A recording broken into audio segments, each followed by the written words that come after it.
வைஷ்ணவி அப்படின்றவங்க டிவிகேவிலேருந்து வெளியேறிட்டாங்க.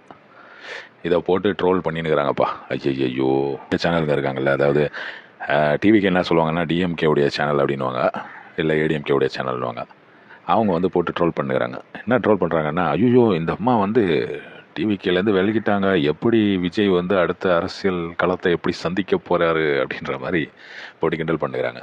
எனக்கு என்னமோ அந்த பொண்ணு பேசுகிறதெல்லாம் பார்க்கும்போது ஒரு சைடில் வந்து கொஞ்சம் ஒரு சிரிப்பு வரா மாதிரி இருந்தாலும், இன்னொரு சைடில் வந்து நம்ம வந்து ஒருவேளை உண்மையாக இருந்தால், ஒருவேளை அந்த பொண்ணு சொல்கிறது உண்மையாக இருந்தால் ரொம்ப யோசிக்க வேண்டிய ஒரு விஷயம் அப்படின்னு தான் எனக்கு தோணுது. ஏன்னா விஜய் வந்து இப்போ தான் அவருடைய கட்சி ஆரம்பித்து ஒரு ஸ்டான்ஸுக்கு வந்திருக்காரு. அவர் வரும்போது போகும்போதெல்லாம் எக்கச்சக்கமான ஆளுங்க வராங்க, பயங்கரமான கூட்டம், பயங்கர அட்டூழியெல்லாம் நடக்குது. தெரிஞ்சோ தெரியாமலோ நிறைய சட்டவிரோதமான விஷயங்கள்லாம் வேறு நடக்குது. இப்போ ஏர்போர்ட்டில் வந்து நிறைய பேரை பிளாக் பண்ணியிருக்காங்க. இன்னும் நீ ஆட்சிக்கே வரல, அதுக்குள்ளே இவ்வளோ பேரை நீ பிளாக் பண்ணி இவ்வளோ மக்களுக்கு தொல்லை கொடுத்தீங்கன்னா இன்னும் ஆட்சிக்கு வந்தீங்கன்னா என்னென்ன நடக்கும் பண்ணுற மாதிரிலாம் ட்ரோல் பண்ணுறாங்க. இந்த வைஷ்ணவி அப்படின்றவங்க என்ன சொல்லியிருக்காங்கன்னா, பெண்களுக்கு வந்து, அதாவது அவங்க பேசிக்காக அவங்க சொன்னதை சிம்பிளாக சொல்லணுன்னா, ரொம்ப பொறாமை பிடிச்ச ஆளுங்க, இந்த பொறாமை இந்த மாதிரி விஷயங்கள் இருக்கிறதுனால வந்து அதை நாசக்காரர்கள் அது இதுன்ட்டு பெருசாக ஒரு ட்வீட் ஒன்று போட்டிருக்காங்க. அதில் வந்து கட்சியுடைய அந்த இது அவங்களுடைய பேப்பர் வச்சு அந்த ட்வீட் போட்டிருக்காங்க. பெண்களுக்கு வந்து இவ்வளோ தூரம் முக்கியத்துவம் கொடுக்கணும் அப்படின்னு நினைக்கிறாரு நம்ம தளபதி விஜய். ஆனால் இது எதுவுமே நடக்க விட மாட்டேன், இது எதுவுமே நடக்காதுப்பா, நாங்கள் நினைக்கிறது தான் நடக்கும் அப்படின்ட்டு சிலர் இருக்கிறாங்க. அப்படி சிலர் இருக்கிறதுனால அவங்க நினைக்கிறது தான் நடக்குது, இந்த மாதிரி நடக்கிறது வந்து தாவேக்காவுக்கு நல்லது கிடையாது அப்படின்ற மாதிரி அவங்க பேசியிருக்காங்க. அது வந்து உண்மையிலேயே இது உண்மையாக இருந்தால், அவங்க வந்து உண்மையிலேயே மக்கள் பணி இதுக்காக வந்து அவங்கள வந்து அப்படி உதாசீனப்படுத்தி இந்த மாதிரி ஒரு நிலைமை கொண்டு வந்திருந்தால் இது ரொம்ப சிந்திக்க வேண்டிய விஷயந்தான்.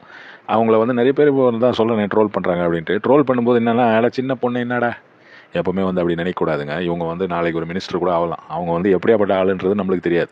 சோஷியல் மீடியாவில் என்ன ஒரு பிரச்சனைனா, யாருடைய ரியாலிட்டியுமே வந்து நம்மளால் வந்து கரெக்டாக புரிஞ்சிக்க முடியாது. நம்ம வந்து புலின்னு நினைப்போம், அது வந்து உண்மையில் போய் பார்த்தா ஒரு எலியாக இருக்கும். அதை ப்ரொஜெக்ட் பண்ணது வந்து புலி ரேஞ்சுக்கு ப்ரொஜெக்ட் பண்ணி வச்சுருப்பாங்க அந்த பிஆர் டீம். அதே மாதிரி ஒரு எலியாக இருக்கும், அது பார்க்கும்போது கிண்டலாக இருக்கும். இந்த பொண்ணை தான் சொல்கிறேன் நான். இந்த பொண்ணை வந்து பார்க்கும்போது ஒரு கிண்டலாக இருக்குது. ஆளுங்க வந்து ஐயா அதோட இவன் வந்து சொந்தமாக இவளுக்கு வந்து என்னது செல்ஃப் அட்டென்ஷன் வேணும், அதுக்காக தான் இவள் கட்சிக்கே வந்தா, நம்மளால் தாண்டா அமைச்சு இவளுக்கு வந்து, நம்ம கட்சியால் தாண்டா இவளுக்கு வந்து இவ்வளோ ஃபாலோவர்ஸ் வந்தாங்க, அந்த மாதிரி நிறைய பேர் கமெண்ட்லாம் பார்த்தேன் நான். இவளை வந்து அன்ஃபாலோ பண்ணுங்கள், இவளை வந்து ஒழிச்சு கட்டுங்க, அது இதுனா. இந்த வைஷ்ணவின்றவங்களுடைய ட்விட்டர் ஹேண்டில் என்ன பார்த்தேன்னா, ஏதோ சேரிட்டபிள் ட்ரஸ்ட் அதெல்லாம் போட்டிருக்காங்க. உங்களுடைய ஃபேமிலியில் இருக்கவங்கலாம் திமுக போல இருக்கு, திமுகவிலேருந்து வந்தாங்கல்ல இவங்க ஃபேமிலியில் இருக்கவங்கலாம் திமுக. இவங்க வந்து அப்படி வந்து அவங்கள உதாசீனப்படுத்தக்கூடாது அப்படின்னு தான் நான் நினைக்கிறேன். இது வரைக்கும் அவங்க விஜயை அன்ஃபாலோவும் பண்ணல, இல்லை புஷி ஆனந்தை ஃபாலோ பண்ணல, அவருக்கு ட்விட்டர் இல்லை போல இருக்குது. ஆதவ அர்ஜுனாவெல்லாம் ஃபாலோ பண்ணுறாங்க. கட்சி நிர்வாகிகளை வந்து அன்ஃபாலோ பண்ணுறதோ அந்த மாதிரி விஷயங்கள்லாம் வந்து அவங்க இன்னும் பண்ணல. அப்போ இது ஒரு ட்ராமாவாக கூட இருக்கலாம். ஒரு வேளை கூப்பிட்டுக்கினாங்கன்னா அப்படியே வந்து கட்சியில் சேர்ந்துக்கலாம், நம்மளுக்கு வந்து ஒரு ப்ரையாரிட்டி கிடைக்கும் அப்படின்ற மாதிரி.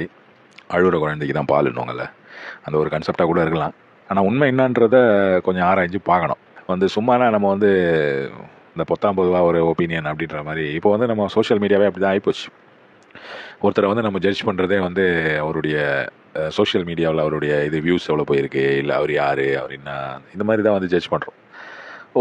இப்போ வந்து அஜித்தை வந்து நம்ம ரொம்ப புகழறோம், இல்லை விஜயை வந்து ரொம்ப புகழறோம், இல்லை யாரை வேணால் நம்ம யோசிக்கலாம். இப்போ வந்து நான் ஒரு சொல்ல வந்த எக்ஸாம்பிள் என்னென்னா, இப்போ வந்து அஜித் அப்படின்ற ஒரு ஆக்டர் இருக்கார், அவரை வந்து நம்ம ரொம்ப புகழறோம்.